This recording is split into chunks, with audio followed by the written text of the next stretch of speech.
কিয়ামতের দিনটা বড্ড ভয়ঙ্কর, কেউ সুপারিশ করার সাহস পাবে না। আরে আমার অবস্থা কি আমি জানি না, আমি আবার কারোর জন্য সুপারিশ করব? কথা বুঝেন নাই? আমার কি হবে আমি জানি, তা আমি আরেকজনের নিয়ে টেনশন করার সুযোগ কোথায়? ইয়া নাফসি ইয়া নাফসি, আল্লাহ আমারে বাঁচাও আমারে বাঁচাও আমারে বাঁচাও। কাঁদতে কাঁদতে মানুষ হয়রান হয়ে যাবে, এ নাকি আবার আরেকজনের বাঁচাবে। বিশ্বনবী বলেন, বিশ্বনবী একবার ছাগলের রান খাচ্ছিলেন, রান খেতে খেতে বিশ্বনবী বলেন, আনা সাইয়্যিদুন নাসি ইয়াউমাল কিয়ামাহ, আমি কিয়ামতের দিন সর্বশ্রেষ্ঠ হব, মানুষের মধ্যে সর্বশ্রেষ্ঠ সেরা আমি বিশ্বনবী। আলহামদুলিল্লাহ পড়েন। বিশ্বনবী বলেন সেদিনটা বড্ড ভয়ঙ্কর, সেদিন কেউ কারো কোনো উপকারে আসবে না, বন্ধু বন্ধুর কাজে আসবে না, স্ত্রী স্বামীর উপকারে আসবে না, স্বামী স্ত্রীর উপকারে আসবে না, পীর সাহেব মুরিদরে বাঁচাতে পারবে না, মুরিদ পীর সাহেবরে বাঁচাতে পারবে না, নেতা কর্মীর পরিচয় দিবে না, কর্মী নেতার পরিচয় দিবে না, ভাই বোনকে চিনবে না, বোন ভাইকে চিনবে না, বাবা তার সন্তানকে চিনবে না, মেয়েকে দেখে মা দৌড়ে দৌড়ে পালাবে। বড্ড ভয়ঙ্কর দিন। বিশ্বনবী বলবেন জমিনটা এখনকার মতো থাকবে না, পুরো জমিনটা সমান হয়ে যাবে, ফ্ল্যাট, এখন তো গোল, তখন ফ্ল্যাট, সবাই এক জমিনের উপরে দাঁড়াবে, সূর্যটা মাথার কাছে চলে আসবে, সূর্যের গরমে মানুষের মাথার মগজ গলে গলে কানের ছিদ্র নাকের ছিদ্র দিয়ে বেয়ে বেয়ে পড়বে। আহ, সবাই হয়রান পেরেশান ক্লান্ত শ্রান্ত। মানুষগুলো বলবে বাঁচার কোনো উপায় নাই। 50,000 বছর মানুষ এরকম দৌড়াবে, চিৎকার করবে, কাঁদবে, বাঁচার কোনো উপায় নাই। সবাই বলবে আহ, আল্লাহ যদি বিচারটা শুরু করতো, যা হবার হবে, আগে বিচার শুরু করতো। বিচারই শুরু হয় না, বিচার শুরু হইতে 50,000 বছর। আল্লাহ, 50,000 বছর, 5,000, 15,000 না, 50,000 বছর এরকম যাবে। মানুষগুলো কাঁদতে কাঁদতে বলবে চলো আমরা আদম আলাইহিস সালামের কাছে যাই, যেন আল্লাহর যে সুপারিশ করে, আল্লাহ আপনি বিচার শুরু করেন। কিয়ামতের ময়দানে সবাই মিলে সাইয়েদনা আদম আলাইহিস সালামের কাছে যেয়ে বলবে ইয়া আবাল বাশার ইয়া আউয়ালাল আম্বিয়া, ও আদম নবী, আপনি দুনিয়ার বুকে প্রথম নবী, আল্লাহ নিজ হাতে আপনারে 60 হাত লম্বা করে বানিয়েছেন, আপনার সম্মানে ফেরেশতাদেরকে সেজদা দিতে বলেছেন, দুনিয়ার প্রথম নবী, প্রথম মানুষ আপনি, আপনি আল্লাহর যে সুপারিশ করেন যেন আল্লাহ বিচার শুরু করে। আদম আলাইহিস সালাম বলবেন আমি পারবো না, কারণ আল্লাহ আমাকে একটা নিষিদ্ধ গাছের কাছে যেতে নিষেধ করেছিল, আমি ভুল করে এই গাছের ফল খেয়েছি। নাফসি নাফসি, আজকে আমার কি হবে আমি জানি না, আমি বড় লজ্জিত। আমারে যদি আল্লাহ জিজ্ঞেস করে কেন খাইছিলে, আমার কোনো উত্তর নাই, তোমারে বাঁচাবো কেমনে আমি? নবীরা থার করে কাঁপবে সেদিন। আদম আলাইহিস সালাম বলবেন আমি পারবো না, মাফ করো আমাকে, আমি পারবো না, ওই যে ভুল করে গন্ধম খেয়ে ফেলেছি, নিষিদ্ধ গাছের ফল খেয়ে ফেলেছে, আমি বড় লজ্জিত অনুতপ্ত, আমি পারবো না। আজকে আল্লাহ এত রাগান্বিত হয়েছে, আগে কখনো আল্লাহ এত রাগান্বিত হয় নাই, ভবিষ্যতে আল্লাহ কখনো এত রাগান্বিত হবে না, আমি পারবো না। এক কাজ করো, তোমরা নূহ আলাইহিস সালামের কাছে যাও। কোন নবী? লোকেরা এবার পাগলের মতো দৌড়াতে দৌড়াতে আল্লাহর নবী নূহ আলাইহিস সালামের কাছে যেয়ে বলবে ইয়া নবী আল্লাহ নূহ, আনতা আউয়ালুর রুসুলি ফিল আরদ, আপনি জমিনে প্রথম রাসূল।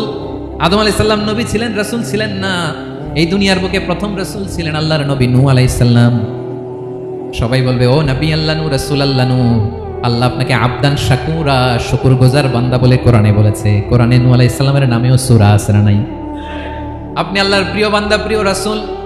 দেখেন আমাদের কি দশা, ঘামতে ঘামতে শেষ, জমিনটা তামার জমিন, সূর্যটা মাথার কাছে, কি করবো আর পারি না, ঘামতে ঘামতে আর কত ঘামবো, কত দাঁড়িয়ে থাকবো।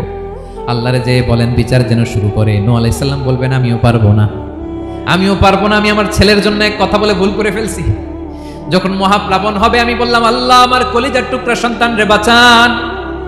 আল্লাহ বললেন ও নূহ, সে তোমার সন্তান না, কারণ সে ঈমান আনে নাই, সে পাহাড়ের উপর দাঁড়িয়েছে, দেখি কেমনে সে বাঁচে।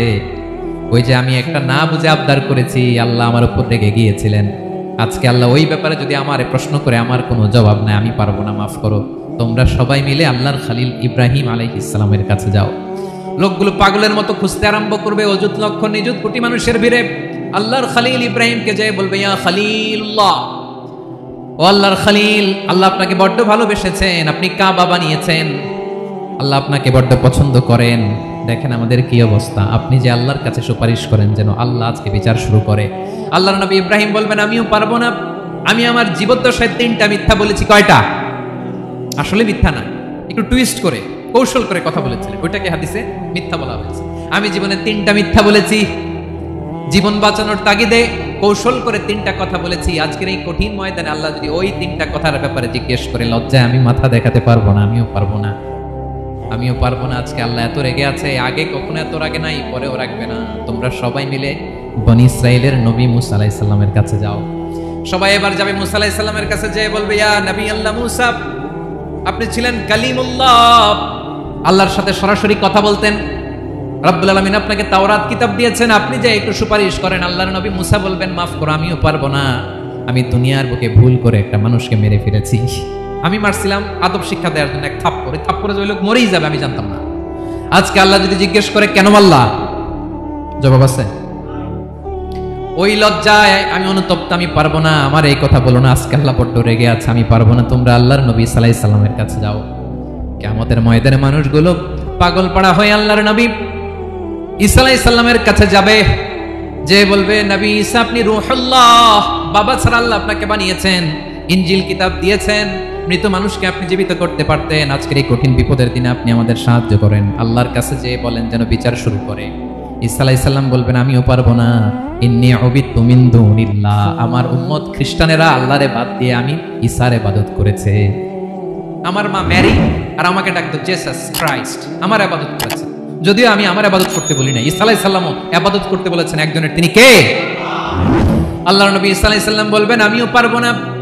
আজকে আল্লাহ অনেক রেগে আছে, আমি পারবো না। তবে একটা পরামর্শ দিতে পারি, একটা সাজেশন দিতে পারি। আজকের দিনে এই কঠিন মুসিবতের কালে, এই কঠিন সময়ে কেউ আল্লাহর দরবারে দাঁড়িয়ে একটা টু শব্দ করার ক্ষমতা কারো নাই, একমাত্র আখিরি জামানার পয়গম্বর বিশ্বনবী মুহাম্মদুর রাসূলুল্লাহ ছাড়া। মানুষগুলো এবার আগুনের মধ্যে পানি দিলে যেমনি আগুন নিভে যায়, দাউ দাউ করা হৃদয়ে জ্বলন্ত আগুন তাদের ঠান্ডা হবে। কিয়ামতের ময়দানে ওই বিভীষিকাময় সময়ে, মুসিবতের কালে মানুষগুলো পাগল হয়ে বিশ্বনবীকে খুঁজতে আরম্ভ করবে।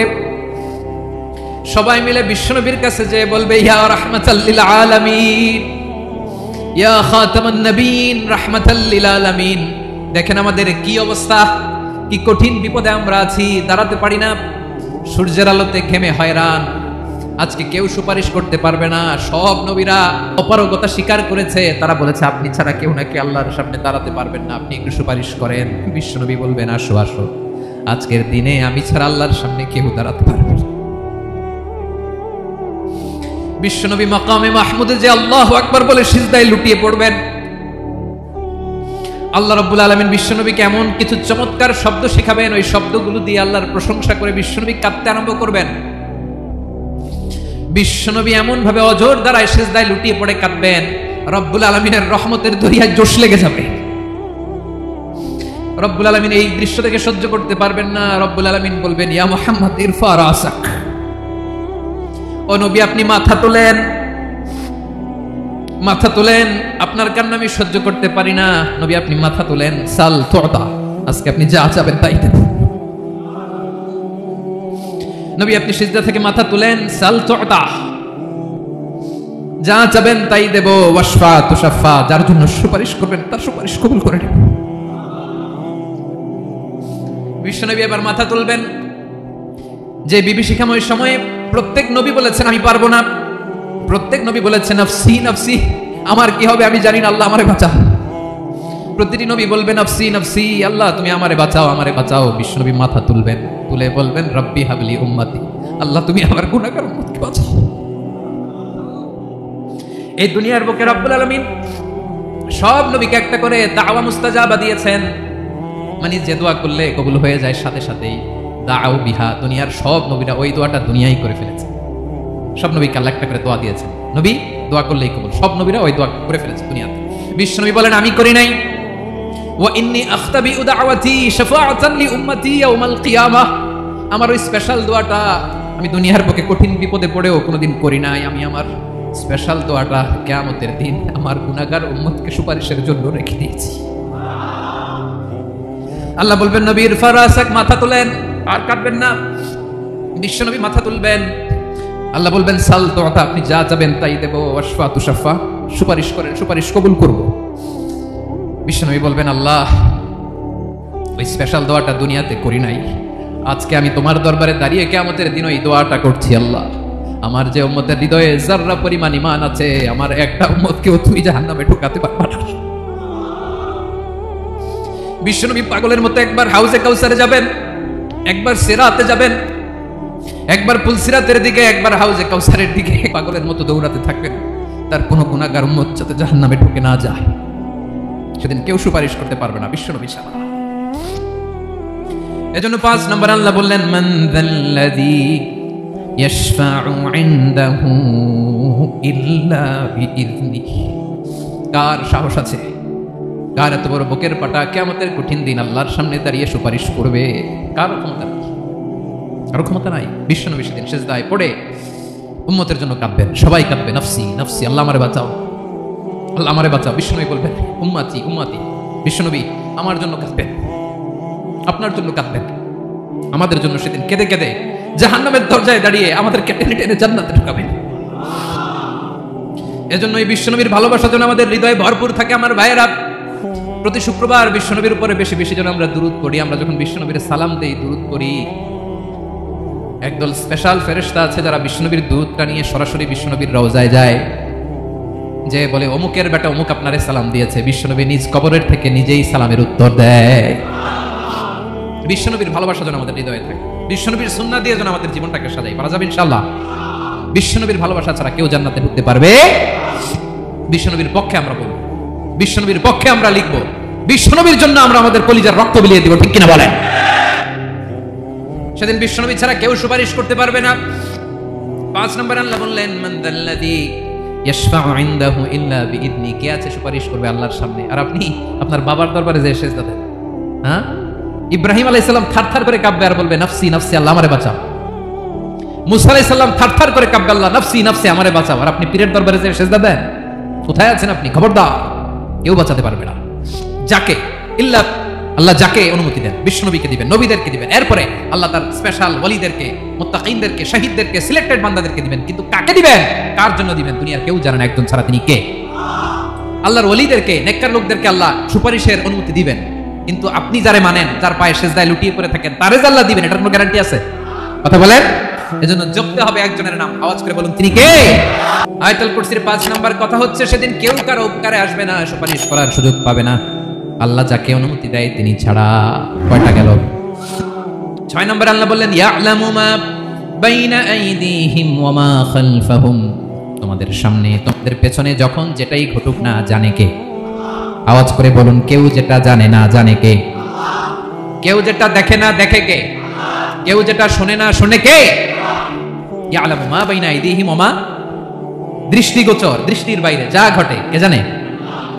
তবে ঘরের ভিতরে ঢুকে জানালা বন্ধ করে লাইট অফ করে যদি আমরা কিছু করি, ওইটা আর আল্লাহ জানে। হ্যাঁ, জানে? ওইটাও জানে। যত কালো পর্দা লাগায়া লাইট বন্ধ করে একা একা পাপ করেন, দেখে কে? এজন্য অন্ধকারে পাপ করলেও সেখানে আল্লাহর দৃষ্টি আছে না নাই? আলিমুল গায়বি ওয়াশ শাহাদা, দৃশ্য অদৃশ্য সব জানেন, সব। আল্লাহ বলেন, ওয়া আসিররু কাওলাকুম আও ইজহারু বিহি ইন্নাহু আলিমুম বিদাতিস সুদূর। প্রকাশ্যে করো কিংবা গোপনে করো, সব জানেন। এমনকি অন্তরে অন্তরে কি ভাবো তাও জানেন। মুখে গালি দেন নাই, মনে মনে গালি দিচ্ছেন, ওটা তো আল্লাহ জানেন। হ্যাঁ, অন্তরে যা আছে ওইটাও।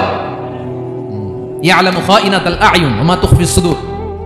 চোখ দিয়ে, অনেকে দেখবেন চোখ দিয়ে চোখ মারে, ওইটাও আল্লাহ দেখেন। বিচার করতেছে, বিচারককে ঘুষটুস দিয়ে আপনি চোখ মারলেন, যে এইভাবে না ওইভাবে করো, এটা তো আল্লাহ দেখে দেখে নাই। হ্যাঁ, খাইনাতাল আয়ুন, চোখের খেয়ানত দেখে। ওয়া মা তুখফিস সুদূর, অন্তরে যেটা লুকায় রাখো এটাও তিনি দেখেন। এজন্য আল্লাহ বলেন 6 নম্বর কথা হচ্ছে, ইয়ালামু মা বাইনা আইদিহিম ওয়া মা খালফাহুম। সামনে পেছনে যা ঘটে সব জানে কে? কথা ক্লিয়ার? 7 নম্বরে আল্লাহ বললেন, ওয়ালা ইউহিতুনা বিশাইইম মিন ইলমিহি ইল্লা বিমা শা। কেউ তার জ্ঞানকে পরিব্যাপ্ত করতে পারে না, পরিবেষ্টন করতে পারে না। তার জ্ঞানে কি আছে কেউ জানতে পারে না, ততটুকু ছাড়া যতটুকু তিনি জানেন। সুবহানাল্লাহ। নবীরা কি সব জানেন? বিষ্ণু ইসা ইসলাম সব জানতেন না। আল্লাহ তাআলা নবীদেরকে যতটুকু জানান ততটুকুই নবীরা বলে, ঠিক কি না? ওমা ইয়ানতিকু আনিল হাওয়া ইন হুয়া ইল্লা ওয়াহয়ুন ইউহা। আল্লাহ যতটুকু জানায় নবীরা ততটুকু বলতে পারে, এর বাইরে বলতে পারে না। আল্লাহ যতটুকু জানায় ততটুকু। আমাদের জ্ঞান যা আছে দিছে কে? সবাই বলুন, কে দিছে? এজন্য আল্লাহ বলে, আমি যদি জ্ঞান দেই তাইলে তোমরা জ্ঞান পাও, এছাড়া জ্ঞানের কোনো মাধ্যম দুনিয়াতে। আর আমাদের জ্ঞান একেবারে কম, এই জ্ঞান নিয়ে আমরা বড়াই, কত বড়াই করি, জ্ঞানের কত বড়াই, গর্ব অহংকার, কত গরম আছে না নাই? কি জ্ঞান আছে আপনার? কি জানেন বলেন? ভবিষ্যৎ জানেন? কালকে কি হবে জানেন? কি জানেন আপনি? কালকে কি হবে এটাই তো জানি না, এখন কি হবে তাই জানি না, পিছনে কি করছিলাম এটা মনে রাখতে পারি না। আজ থেকে 1 মাস আগে এই বিকেলে আপনি কি করতেছিলেন মনে আছে? এত দূরে যাওয়া লাগবে না। আজ থেকে 1 সপ্তাহ আগে রাত্রেবেলায় কি খাইছিলেন মনে আছে? আজ থেকে 5 দিন আগে কোন জামাটা পড়ছিলাম মনে আছে? তো কি জানেন আপনি? কিছুই না। আমাদের জ্ঞানকে আল্লাহ বলেছেন কলিল। কি বলেছেন? এজন্য রব্বুল আলামিন বলেন তোমাদের জ্ঞান হলো কলিল। ওমা উতিতুম মিনাল ইলমি ইল্লা কলিলা। একেবারে যত সামান্য জ্ঞান আমি আল্লাহ তোমাদেরকে দিয়েছি, আসল জ্ঞান ভান্ডার একমাত্র আমি আল্লাহর কাছে। তাহলে আমাদের জ্ঞানকে আল্লাহ কি বলেছেন? কলিল। একটু বলুন কি বলেছেন? কলিল মানে কি? একটা মহাসাগরের মধ্যে, খেয়াল করে শুনেন বুঝবেন, একটা মহাসাগরের মধ্যে একটা চড়ুই পাখি যে যদি একটু পানি খায়, পানি খাওয়ার পরে ওই চড়ুই পাখির ঠোঁটে যে একটু পানি লেগে থাকে ওইটারে বলে কলিল। আল্লাহ বলে মহাসাগর থেকে পানি খাওয়ার কারণে চড়ুই পাখির ঠোঁটে যে একটু পানি লেগে আছে, এই পানিটা হচ্ছে তোমরা পৃথিবীতে যারা আছো সবার জ্ঞান, সবাই মিলে এতটুকু জ্ঞান, আর পুরো মহাসাগরের পানি হচ্ছে আমি আল্লাহর জ্ঞান। তাহলে আপনার জ্ঞান তো অনেক বেশি। এজন্য জ্ঞানের বড়াই করা যাবে না। আল্লাহ বলেন ওয়ালা ইউহিতুনা বিশাইইন মিন ইলমিহি ইল্লা বিমা শা। আল্লাহ যতটুকু জানেন ততটুকুই আমরা জানি, তিনি যে কত জানেন আমাদের কোনো ধারণা নাই। ঠিক কিনা বলেন? 8 নম্বরে আল্লাহ বলেন ওয়াসিআ কুরসিয়ুহুস সামাওয়াতি ওয়াল আরদা। তার কুরসি আকাশ জমিন বিস্তৃত, আকাশ এবং জমিনকে পরিব্যাপ্ত করে রেখেছে তার কুরসি, তার ক্ষমতা, তার কর্তৃত্ব। কুরসির 2টা তাফসীর। এক তাফসীর হলো কুরসি মানে ক্ষমতা, তার ক্ষমতা, কর্তৃত্ব, আকাশ জমিন বিস্তৃত। কুরসির আরেকটা ব্যাখ্যা হচ্ছে সরাসরি কুরসি, যেখানে আল্লাহ পা রাখে। কি রাখে? তার মানে হুজুর আল্লাহর পা আছে? আছে। কেমন আমরা জানি না, আমাদের পায়ের মতো না। সুবহানাল্লাহ পড়েন। তো তাইলে আল্লাহ কার মতো? আল্লাহ আল্লাহর মতো। সুবহানাল্লাহ পড়েন। লাইসা কামিসলিহি শাই, কোনো কিছু তার মতো নয়। তো তিনি কার মতো? তিনি তার মতো। ওয়ালাম ইয়াকুল্লাহু কুফুয়ান আহাদ। ওয়াসিআ কুরসিয়ুহুস সামাওয়াতি ওয়াল আরদ। তার কুরসিটা আকাশ জমিন বিস্তৃত। এটা ঊর্ধ্ব জগতের কথা। কত বাহাতের ভাইরা, কোন জগৎ? ঊর্ধ্ব জগৎ শুরু হয় এই যে এখান থেকে, মাথার উপর থেকে ঊর্ধ্ব জগতের শুরু। ঠিক কি না? এই যে শূন্যে যা দেখেন এটা প্রথম আকাশের মহাশূন্য। আল্লাহ বলেন ওয়ালা কাদ যায়্যানাস সামাআদ দুনিয়া বিজিনাতিল কাওয়াকিব। প্রথম আকাশের মহাশূন্যকে আমি তারা গ্রহ দিয়ে সুশোভিত করেছি। আমাদের পৃথিবীর চাইতে অনেক বড় গ্রহ আছে, যেমন সূর্য পৃথিবীর চেয়ে 13 লক্ষ গুণ বড়। কয় গুণ? 13 গুণ, 1300 গুণ, 13,000 গুণ। কত গুণ? আরো জোরে কত গুণ? চিন্তা করছেন পৃথিবীটা কত বড়, আর সূর্য নাকি পৃথিবীর চেয়ে? তার মানে সূর্যই কি সবচেয়ে বড় না? সূর্যের চেয়ে কোটি কোটি গুণ বড় তারা আছে। এরকম কোটি কোটি তারা নিয়ে আমাদের গ্যালাক্সি মিল্কি ওয়ে। এরকম কোটি কোটি গ্যালাক্সি আছে প্রথম আকাশের মহাশূন্যের মধ্যে। এরপরে দ্বিতীয় আকাশ। এই দ্বিতীয় আকাশটা প্রথম আকাশের তুলনায় কত বড়? বিশ্বনবী বলেন তোমার হাতের আংটি যদি মরুভূমির মাঝখানে ফেলে দাও, পুরো মরুভূমির তুলনায় তোমার হাতের আংটি যত ছোট, দ্বিতীয় আসমানের তুলনায় প্রথম আসমানটা ঠিক তত ছোট। তৃতীয় আসমান আবার এরকম, ওইটার তুলনায় দ্বিতীয় আসমানটা একটা আংটির সমান। চতুর্থ আসমানের তুলনায় মরুভূমির মাঝখানে তৃতীয় আসমানটা আংটির সমান। একটার চেয়ে আরেকটা বড়। কত বড় আমি বলতে পারবো, আপনারা শুনতে পারবেন, কিন্তু আমরা কল্পনা এটা ধারণ করতে পারবো। পঞ্চম, ষষ্ঠ, সপ্তম, 7 আকাশ শেষ। কি শেষ? এর উপরে আছে বাইতুল মামুর। কি নাম? এটা ফেরেশতাদের মসজিদ, ফেরেশতাদের কিবলা, ফেরেশতাদের কাবা। আমরা যেমন মক্কায় কাবা, ফেরেশতাদের কাবা, কিবলার নাম হচ্ছে আল বাইতুল মামুর। 7 আসমানের উপরে। এটা কত বড় শুনেন। প্রতিদিন বিশ্বনবী বলেন প্রতিদিন এই আল বাইতুল মামুর ফেরেশতাদের মসজিদে 70,000 ফেরেশতা ইবাদতের জন্য চান্স পায়। প্রতিদিন কয় হাজার? একবার ঢুকে যে বের হয়ে যায় কিয়ামতের আগে, দ্বিতীয়বার আর তারা চান্স পাবে না। আল বাইতুল মামুর ওইটা শেষ। এরপরে সিদরাতুল মুনতাহা। কি নাম? সীমান্ত বৃক্ষ। ওইটা আরো বড়, একটা বিশাল বড় বড়ি গাছ আল্লাহ বানাইছে। ওয়া ইলাইহি ইয়ানতাহি ইলমুল মালাইকা। ফেরেশতাদের জ্ঞান সীমানা ওইখানেই শেষ। এর উপরে কি হয় ফেরেশতারা আর জানে না। ফেরেশতাদের ক্ষমতা এখানে শেষ। সিদরাতুল মুনতাহা, সিদরাতুল মুনতাহার এরিয়া শেষ। এরপরে শুরু হয় আল্লাহুল মাহফুজ, কোরআনের বাড়ি। কোরআনের বাড়ি কই? বাল হুয়া কুরআনুম মাজিদ ফি, এটা মিন দুররাতিন বাইদা, সাদা ঝকঝকে ডায়মন্ড দিয়ে আল্লাহ বানাইছে। আমাদের সবার তাকদীর, ভাগ্যলিপি ওইখানে লেখা। কি হবে না, কোরআনের বাড়ি ওইটা। ওইটা শেষ। এরপরে শুরু হয় লা জামান লা মাকান এরিয়া। ওইখানে কোনো জামান নাই, মাকান নাই, no time no space area শুরু। ওইখানে কুরসি, যেখানে আল্লাহ পা রাখেন বা কুদরতি পা রাখেন। আল্লাহর কুরসি। বড় রাজা বাদশারা সিংহাসনে বসে পা রাখে একটা টেবিলের উপর, শাহী টেবিল, ওইটার নাম কুরসি। আল্লাহ বলে ওয়াসিআ কুরসিয়ুহুস সামাওয়াতি ওয়াল আরদ। আল্লাহর এই কুরসিটা এতক্ষণ যা বললাম এই সবগুলোর চাইতে বড়। কুরসির উপরে আছে আল্লাহর আরশ। আর রহমানু আলাল আরশি ইসতাওয়া। রব্বুল আলামিন ওই আরশের উপরে। আমি যেমনি চেয়ারের উপরে এরকম না, যেভাবে আল্লাহর জালালিয়াত, হিজ হাইনেস, হিজ রয়্যালনেস, আল্লাহর জালালিয়াত, আল্লাহর কুদরতের মাধ্যমে যেভাবে আল্লাহ আরশের উপর থাকা দরকার, আল্লাহর সত্তা, আল্লাহ ঠিক ওইভাবে আছে, আরশের উপরে আছেন। ওয়া ইয়াহমিলু আরশা রাব্বিকা ফাওকাহুম ইয়াওমা ইযিন সামানিয়া, কিয়ামতের দিন আল্লাহর এই আরশটা 8 জন ফেরেশতা বহন করবে। আরশ বহনের জন্য আল্লাহর ফেরেশতা লাগে না, কোনো কাজের জন্যই আল্লাহর ফেরেশতা লাগে না। আল্লাহ বলে কুন ফায়াকুন, হয়ে যায়। তারপরে আল্লাহ নিয়োজিত রেখেছেন, সেদিন কিয়ামতের দিন আল্লাহর আরশটা বহন করবে কয়জন ফেরেশতা? এদের সাইজ কত বড়? হ্যাঁ, শুনতে মনে চাই?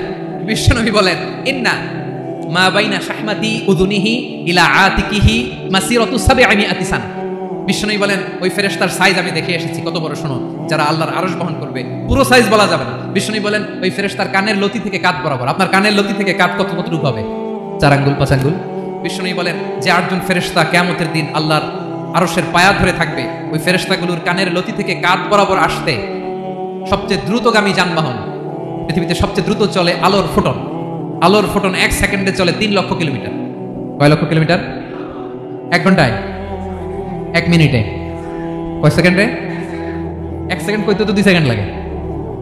1 সেকেন্ডে আলোর ফোটন, আলোর কণা ছুটে 3 লক্ষ কিলোমিটার বেগে। বিষ্ণুই বলেন, এরকম যানবাহন দিয়ে যেটা সেকেন্ডে 3 লক্ষ কিলোমিটার বেগে ছুটে, এরকম দ্রুত যদি কেউ ছুটে, তাহলে ওই ফেরেশতার কানের লতি থেকে কাঁধ বরাবর আসতে 700 বছর সময় লাগবে। এজন্য রব্বুল আলামিন বলেন, ওয়াসিআ কুরসিয়ুহুস সামাওয়াতি ওয়াল আরদা, আল্লাহর কুরসিটা আকাশ জমিন সব চাপিয়ে যাবে। তাহলে আল্লাহ কত বড়! সুবহান। সেজদায় যখন লুটিয়ে পড়েন, এটা ভাববেন, আয় রে, কারে সেজদা দেই আমি?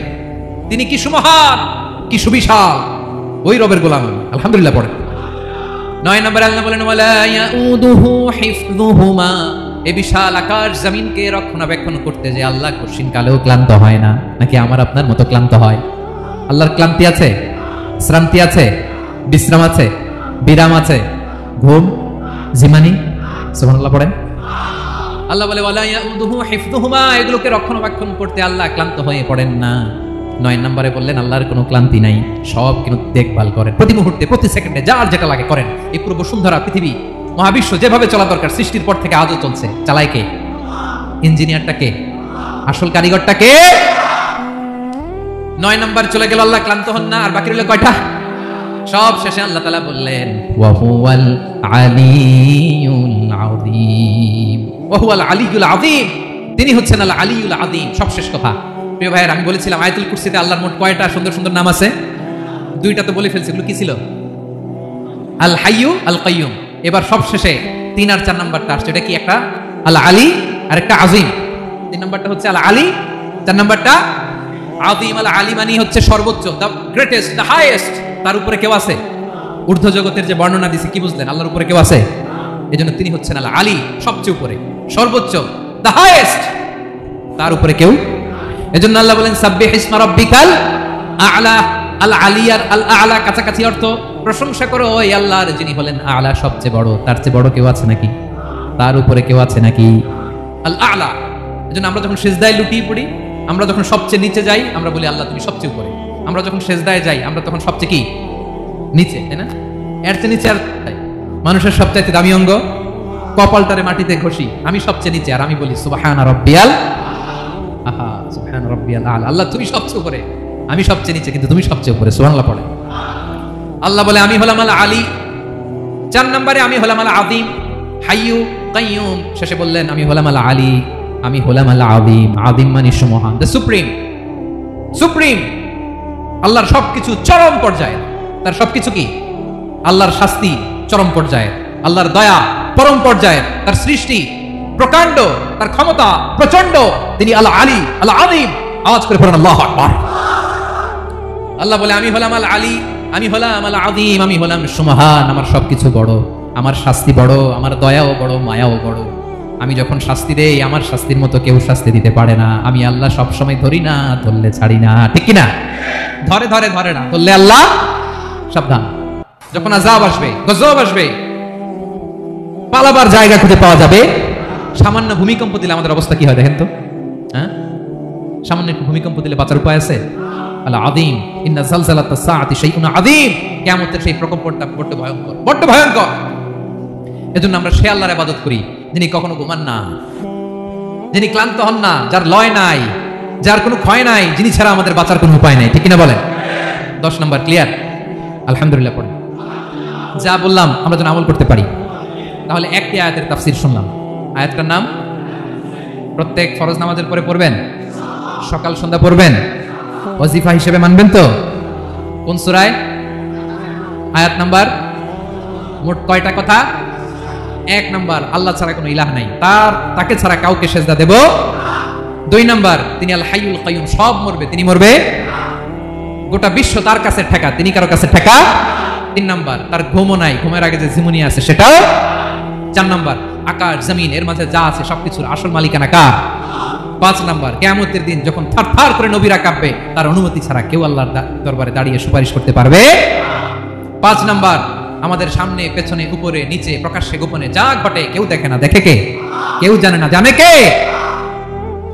আল্লাহর জ্ঞানের বাইরে নতুন করে কেউ জ্ঞান প্রডিউস করতে পারে না। তিনি যতটুকু জানায় ততটুকুই জানি, তিনি না জানালে জানানোর সাধ্য কারো। তার কুরসি, তার কর্তৃত্ব ক্ষমতা আকাশ জমিনকে বিস্তৃত করে আছে, ঠিক কিনা বলেন? কিন্তু মহাবিশ্বকে পরিচালনা করতে, রক্ষণাবেক্ষণ করতে তিনি খুব ক্লান্ত হয়ে যায় না? ক্লান্ত হয়? তিনি আল আলী, দ্য হাইয়েস্ট, সর্বোচ্চ, আল আযীম, দ্য সুপ্রিম, তার ক্ষমতার সামনে দাঁড়াবার ক্ষমতা কারো নাই, ঠিক কিনা বলেন?